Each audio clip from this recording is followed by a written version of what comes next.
Hi, Callan for 74XX back with another arcade PCB repair.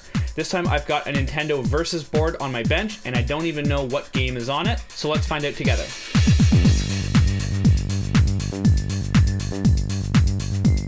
So in 1984, Nintendo released the Nintendo Versus Dual System and Unisystem. The Unisystem was like a normal arcade cabinet that supported one game at a time, whereas the Dual System, in either the cocktail red tent version or the stand-up corner cabinet, could support 2 games, and in one case, which is Versus Tennis, 1 game shared across 4 players. And all of these systems use the same board. So let's take a look at what I have here. Now this board was pretty dirty when I got it, so I've already taken the chips out, cleaned it, dried it, and put the chips back in, and straightened some pins on the picture processing unit chip that I noticed were bent. Alright, so here is our Versus board. See here, it's from 1984. And essentially what we have is 2 identical sections here and here that account for the 2 possible games. Now generally what you will find on a system that only had 1 game is it'll be on the bottom side, and there'll be 1 chip up here. So down here is the main processor for the bottom half, which is the 2A03. This is actually the same chip that's in an NES system. But over here is the picture processing unit, or PPU, which is different because it supports RGB output. Up here is a chip marked 2A04, which is apparently not actually another CPU. It's a dummy CPU that is just grounding out some pins so that it doesn't cause any trouble with this section down here. So then over here we have the ROM, so there's some game here, nothing up on the top here. But these labels are completely blank. I think like they kind of have the texture as if the label has been ripped off, but the last little layer stayed behind. So I don't actually know what game we have here. This is the adapter I'll be using for testing today. It's from PCB Junkie. All his stuff is amazing, and this is no exception. This allows you to choose which one, the top or bottom, goes to the monitor. So it doesn't support both at once, I don't believe. You gotta pick one and use these jumpers, move them to one side or the other. Currently it's already set up for this side, so we're good. But it also has the sound amp and the RGB inverter necessary to view it on a normal monitor. Otherwise you would get inverted colors because the original Nintendo monitors expected inverted colors. Then on this side here we have an audio amp, which is great because there's no amp on the board, so you need some solution in a normal JAMA cabinet to amplify the audio, and it's right there. Now I will say it's a bit of a fight to get this one on just because it's a lot of pins and it's quite tight. Let's see if I can get this on without any trouble here. Ugh, very difficult. Okay, great. We're going to hook it up there to my JAMA test rig. I was just about to turn the board on and I realized that since I had all the chips out, I should really make sure they're in the right spot, and I found a mistake I almost made. So I actually had this reversed and these reversed. So that could have been trouble if I had turned it on. Maybe not, but good thing I didn't do it. So let's go ahead and swap these around.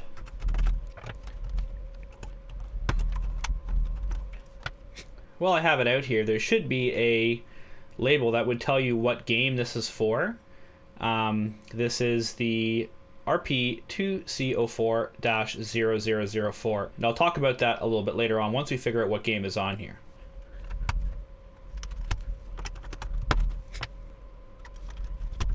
Okay, crisis averted. Let's turn it on, see if we get anything. Got a signal, and pink. Try again.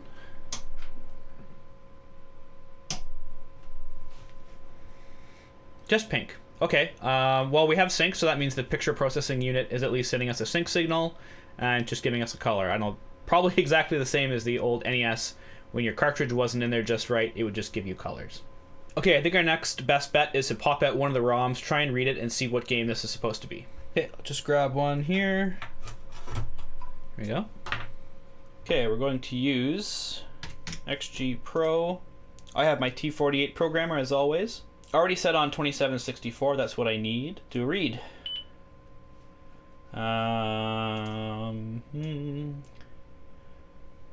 Okay, that's showing up completely empty. Try again. Okay, nope. Chip might be empty. Okay, I've grabbed another chip. Put it into the reader. Let's try this one.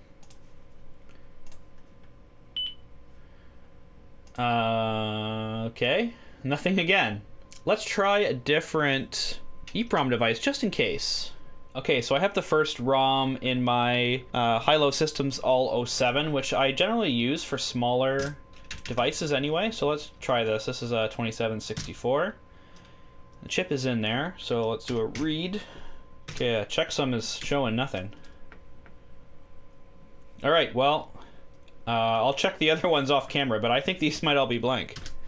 All blank. So I gotta say that's a first. I've never had a board where all the ROMs were present but blank.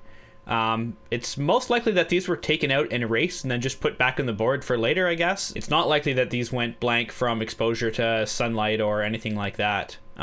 You would certainly see random bits that would be bad in that case, not completely beautifully blank chips. So that's fun though. We get to choose what game we put on here. I do have a red tent in my collection, so let's take a look at the list and see what game I actually might like to play. So I quite like checking John's Arcade for information about the Versus systems. It really has pretty much everything you could need, including a list of all the games. So as I said just a few minutes ago, the PPU is an RP2C04-0004. And what Nintendo did was paired certain PPUs with certain sets of ROMs, possibly to deter piracy. And each of these PPUs has a different palette. So if you play it on the wrong game, the colors will be all messed up. Still playable, but all messed up. Whether or not it was actually for piracy control, I don't know, but for the longest time, it was a stumbling block with what game you could actually play on your Versus systems. You had to find the PPUs for the ROMs that you wanted to play. Now, in the modern age, people have modified the ROMs in order to actually support different PPUs, so you really don't have to hunt down every single one anymore. But we're going to pretend it's the old days, and we'll actually match one to this 0004 PPU. All right, so here on the left, we see the column PPU used, and right now we're looking at the 0001, so let's head down to the 0004 section. Right down here. So here's basically our options here. Clue Land, Excitebike Japan, Ice Climber Duel, Versus Super Mario Bros, and Versus Skate Kid. And Skate Kid apparently is just a graphic hack from Mario Bros. So my red tent system actually has one of these Versus boards in one side, but it has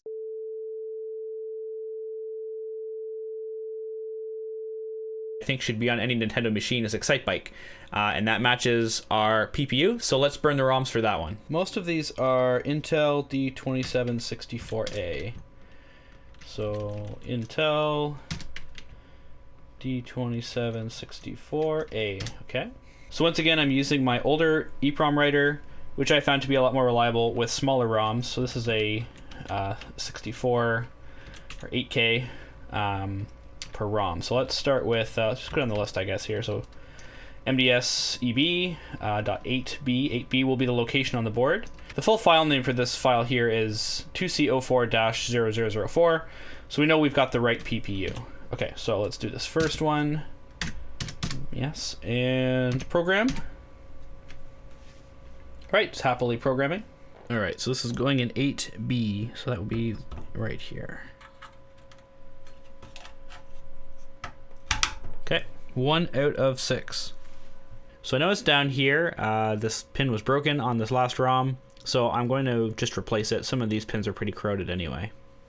All right, and the last one. So fingers crossed, those empty ROMs were the only problem. Let's turn it on, see if we get anything.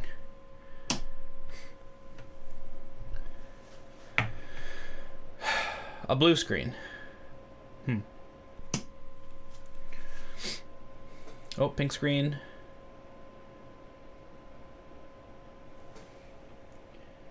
Okay, well the upscaler is indicating that it's syncing and then dropping the sync.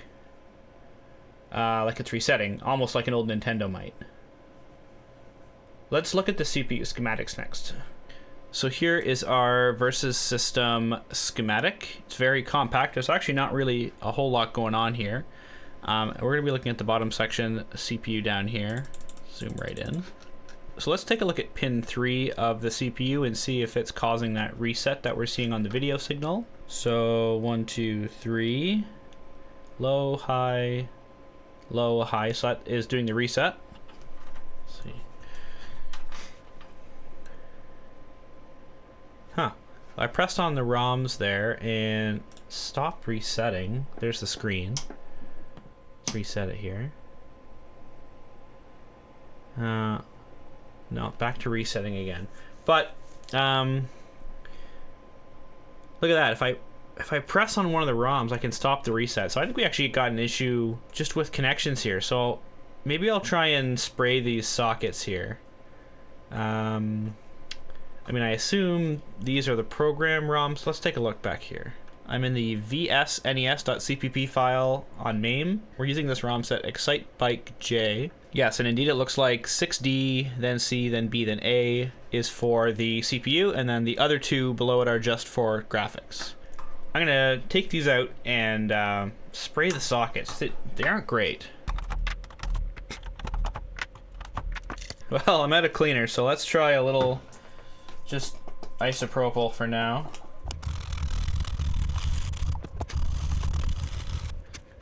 I gotta say a few of these look pretty bad. Let's bring over the scope for a second.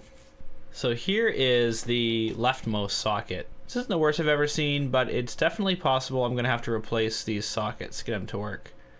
Okay, I'm gonna try inserting these kind of halfway, not all the way in. See if that has any effect. Very possible that the PPU or the CPU also have connection issues. Just as possible. Let's try that. Oh, hey, look at that. That's the game running. I mean, doesn't look great. Touching the, oh. One of the graphics ROMs here. Oh, look at that. That's not looking too bad. We don't have deoxit in Canada, apparently, at least not that I could find anywhere locally or on even like Amazon, at least nothing that was in the country. So using this.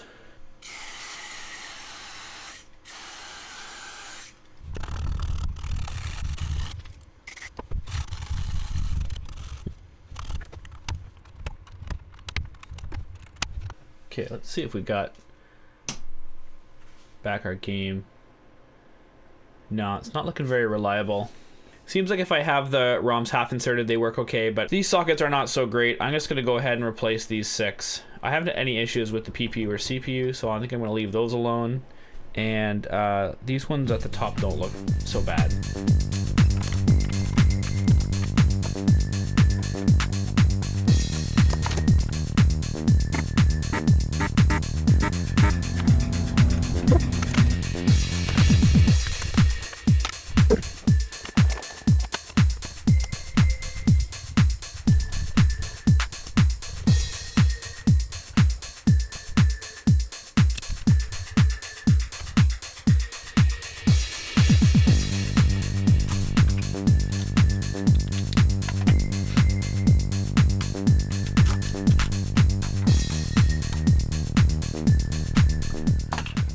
Okay, with those sockets replaced, I do expect the board to be very reliable now, so let's turn it on, see if we get our game.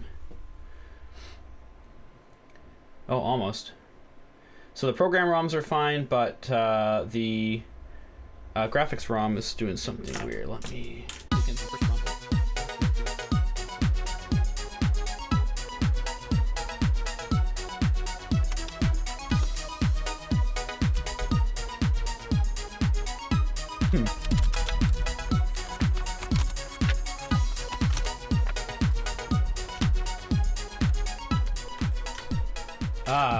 Haha.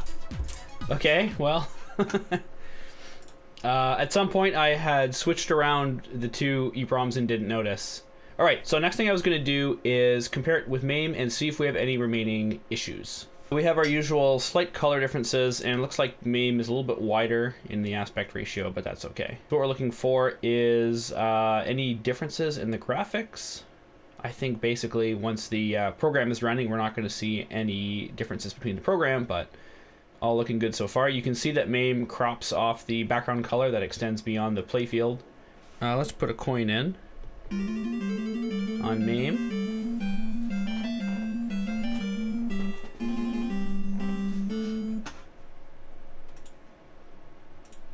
And a coin on PCB. Let's get some volume up here.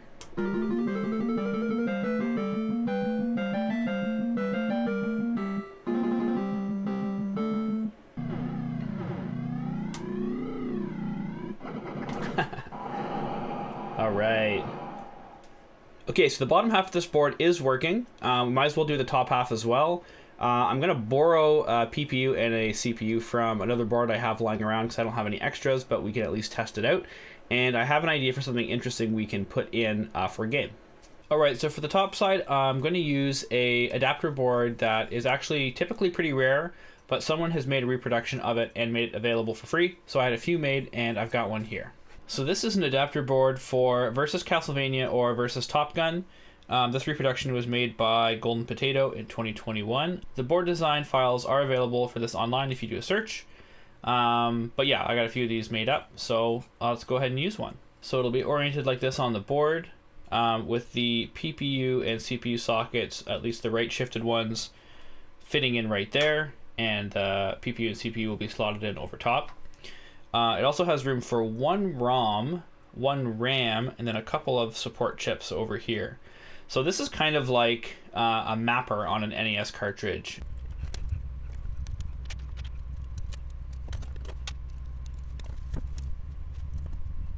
So I've used single row machine pin female headers for where the PPU and CPU are going to go. And then these rows in between are going to be what actually plug through from the bottom into the versus board. I'm going to use these type of headers, which are called machine pin headers, and they are much thinner than the standard kind of headers that you would often see. You could tell the difference because the standard ones are square and the machine pin ones are round. And I'm doing this because if you look at a chip leg or a socket leg, they're extremely thin in their profile. And if you put these square style headers into chip sockets, you can actually deform the pins so that they won't work with a normal chip anymore. Just gonna verify my midpoint there and snap it. There we go. These always install with the short side coming through the bottom, like this, and you solder on top. That way it gives you nice long pins on the bottom. And finally, we have a whole bunch of 0.1 microfarad capacitors, which go just near each chip.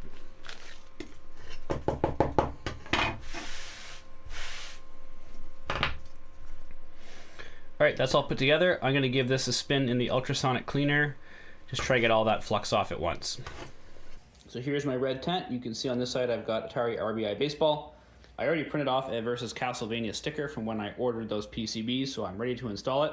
So let's turn it off and take out the RBI Baseball board.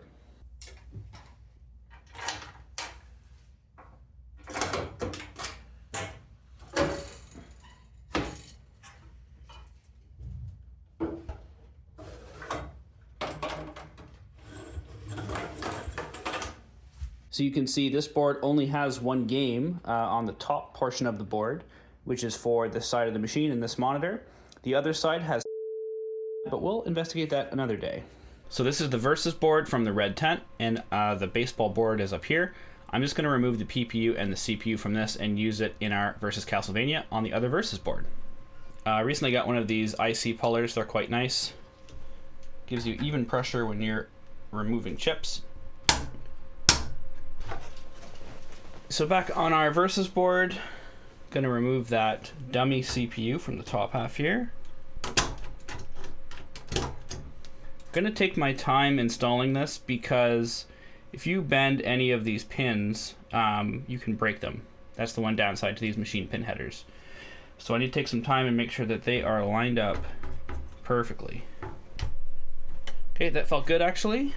No bent pins. I can't really show that unfortunately, but you'll have to trust me. So now I will install the PPU on the left. Again, being extremely careful because I really don't want to break any legs off the PPU. There we go. Okay, I've got a 6264 SRAM here. Let's go check it really quick on the old EEPROM reader writer. So under the tester header here, it's under Logic IC. There's SRAM test, which is option B. Number select, and that's number 16264. And we will do function test, yes. All right, that's all good. Okay, SRAM is over here. Okay, all that's left is the program ROM. So if you look closely here, you see that the PPU that I have to work with is the RP2C04-0001. So then that's for older ones like baseball, but people have made hacks to allow different games to work. So I believe there is one for Castlevania with this PPU. All right, so the size of this ROM is 128K, which is a 27C010. And I do have an AMD one in there right now. Let's see if that is blank.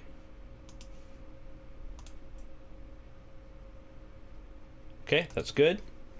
So here are the hacks for the various PPUs, and the one we need is the O1. These are all for 2C04, and ours is -0001, so I'll grab that one there. Okay, and program. Okay, chip is burned. Let's put a little sticker over it just to protect it. And it's going in right here. I'm feeling lucky, so let's take this board right back to the red tent and try it out. All right, slide this back in.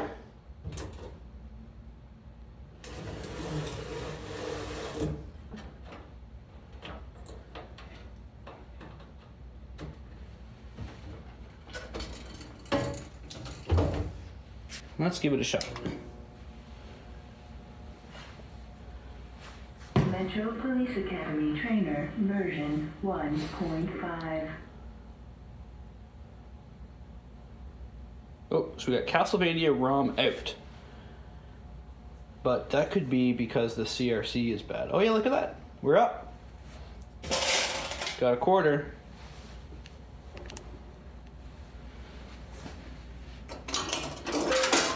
Oh, there we go. All right, Castlevania.